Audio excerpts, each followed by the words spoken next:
ব্যক্তিয়ে ভূপেন হাজৰিকাৰ সান্নিধ্য লাভ কৰিছিলে আৰু সেই সূত্ৰে তেখেতে পলাশৰ ৰং কথাছবিখনৰ নৃত্য পৰিচালনাৰ দায়িত্ব পালন কৰিছিলে আৰু সেইগৰাকী ব্যক্তিৰ পুত্ৰ হ'ল আমাৰ পুলিন বৰুৱা। এতিয়া মই ববি শৰ্মা বৰুৱাক এই দৃষ্টি গীতৰ এলবামটি উন্মোচন কৰিবলৈ অনুৰোধ জনালোঁ।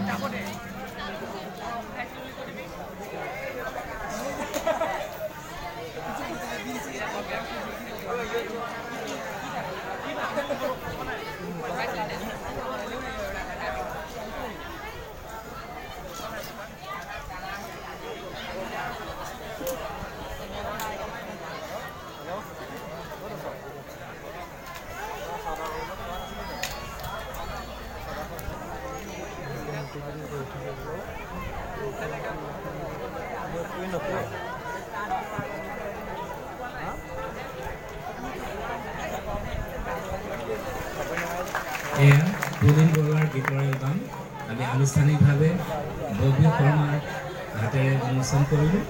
এতিয়া ববি শৰ্মা বৰুৱাক বক্তব্য ৰাখিবলৈ মই মাইক্ৰফোন আগবঢ়াই দিম। ধন্যবাদ ছাৰ। মই কি ক'ম ভাবিয়ে পোৱা নাই। প্ৰতিটো জেগাত যাওঁতে সদায় মই ভাবোঁ যে কি ক'ম।